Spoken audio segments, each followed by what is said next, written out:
412 dead. That's what the Grivnak swarm cost every generation. And command Officer Tarnosevich had personally logged 412 casualties to the Grivnak swarm over the course of his career. The human filled out the visitor paperwork wrong twice, apologized both times, and asked where the vending machine was. My name is Roy Kessler, I'm 54, and I run a one-man pest control outfit out of the back of a rented storage unit. When the job listing came through, off-world corporate client, cargo bay inspection, minor pest concern, triple my usual rate plus shuttle fare. I figured some tech startup had a wasp problem they didn't want getting back to their investors. I packed the truck. Shop vac, a roll of tape, foam sealant, and a case of the same $8 aerosol spray I've used since 1994. Nothing fancy. You don't need fancy for wasps. 3 decks up, in a control room lit the dull amber of a species that finds bright light rude. Officer Tarnosevich watched the new arrival walk toward Containment Base 7 and frowned at his monitor. His equipment isn't registering as anything, he said. It's reading as a consumer-grade irritant. Why would Command clear an unshielded contractor with a can of household aerosol? The technician beside him shrugged. Command said he came recommended. Recommended by whom? Nobody answered that. Tarn pulled up the intake form again, hoping it might explain something. Under species, the human had written human. Under hazard classification of equipment carried, he had written none, it's just spray. Under emergency contact, he had written his own name a second time, then crossed it out and written my sister I guess, which the translator rendered, unhelpfully, as a formal legal declaration. Tarn read it 3 times and felt no closer to understanding anything. Dr. Krell Vanterin, xenobiologist, second-generation containment specialist, and the only person aboard who'd actually touched a live Grivnak sample and lived to write the incident report, arrived at the observation window in time to watch the human crouch down in front of the stasis casing and knock on the glass like he was checking if someone was home. He's disabling the ward seals, Krell said, voice climbing half an octave. Manually, he said, and I'm quoting the translator here, he wanted to see what he was dealing with before he made a mess. Reseal it, Tarn said. He already popped the latch. The swarm stirred. It had been a long time since anyone aboard had felt the particular silence that followed a Grivnak swarm waking up, the kind of silence 3 separate fleets had gone quiet inside, historically, right before they stopped reporting in at all. Krell had read the reports from all 3. The Vescent Line, 41 ships, gone in a single night.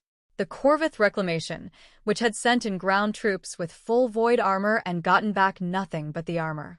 Command doctrine on the Grivnak had been simple for 3 centuries. If it wakes up, you are already too late to matter. Sensors that hadn't moved in months began climbing. Krell's hands were doing the thing hands do when the person attached to them is trying very hard not to say the word extinction over an open channel. Roy, meanwhile, was humming. He always hummed when he worked. Something about the rhythm helped him keep track of which corners he'd already sprayed, which was important, because missing a corner meant doing the job twice, and Roy Kessler did not do jobs twice. He popped the casing the rest of the way, like a jar of pickles that's been in the fridge too long. He'd tell people later, though nobody asked, and gave the nest one long, even pass with a spray can, the same 3-second sweep he'd give a porch heave back home. Command's warning klaxon started 40 seconds after that. It was, by every account later filed, 40 seconds too late, and also, as it turned out, completely unnecessary. Alarm hit the observation deck like a physical thing. Readouts that had never in Krell's professional life shown a downward trend for Grivnak biosigns were suddenly showing several hundred of them dropping at once, not from weapons fire, not from a containment breach, but from something the ship's own sensors were struggling to classify as a threat at all. That's not possible, Krell said, mostly to himself. They're chitin shrugs off point defense plasma. Nothing does this to them. Nothing has ever done this to them. Something's doing it right now, Tarn said.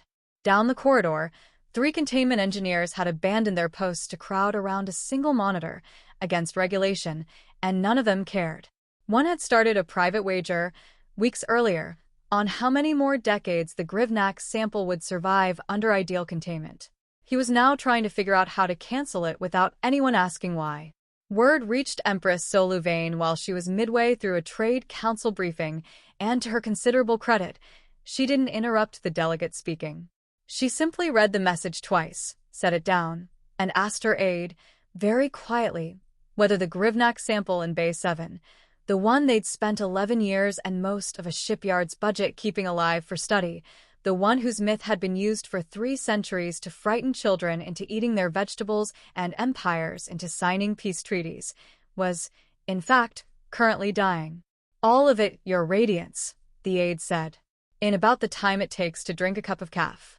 The Empress had built 40 years of statecraft on the idea that the Grivnak swarm could not be reasoned with, negotiated with, or killed by anything short of a planetary bombardment nobody was willing to authorize.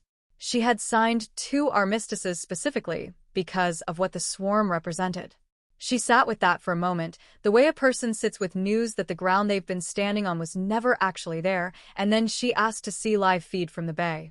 On the feed, Roy Kessler was crouched by the empty casing, checking the corners with a little flashlight clipped to his collar, muttering that whoever built this container really should have sealed the vents better, or you get repeat infestations every season. He tapped a few notes into a battered tablet, capped his spray can, and asked over the comm, cheerfully, like a man closing out a Tuesday, whether anyone wanted the invoice emailed or printed. Nobody on that channel spoke for 11 full seconds. That's it. Tarn finally managed. That's the entire process? Same as any nest, Roy said. Queens sense what holds a colony together. Mess with that, and the rest scatters or drops. I don't know what's special about you folks' bugs, but the chemistry's the chemistry. Same as European hornets, more or less. I did this exact call 3 weeks ago for Guy's Shed.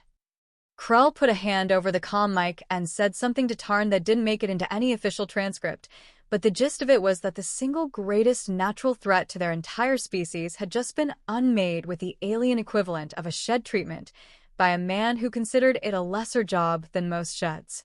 The Empress, for her part, recovered admirably. She offered Roy a formal commendation, Herald of the Silent Bloom, an honor last given 3 centuries ago for services that ended a war, and asked, through 6 layers of very careful diplomatic translation, what he would accept as proper tribute for an act that would be remembered by her people for 1,000 years. Roy thought about it. You guys got Venmo? I take checks too, but Venmo's faster on my end. They set him up with a standing quarterly contract instead, general containment maintenance, filed very quietly under a budget line nobody in the Dominion press office was ever allowed to ask questions about. The paperwork listed the vendor simply as Kessler, with no further explanation offered or requested. Roy mentioned, on his way out, that his nephew was looking to learn the trade and asked if it'd be all right to bring him along next time, show him the ropes. Tarn, against every instinct he had left, said that would be fine. Nobody told Roy no. As far as he was concerned, it had been a quiet Tuesday and a nest that came apart easier than most. He was already thinking about lunch on the shuttle ride home. 3 weeks later, the Dominion quietly declassified the Grivnak swarm as an existential threat tier and reclassified it, in the official register, as a manageable pest species, subject to routine seasonal treatment. Nobody outside of 6 people ever learned why the paperwork changed on that particular date. Roy, for his part, never thought about it again, right up until the next off-world listing came in, paying triple rate for something called the Devouring Silence. He figured it was probably wasps.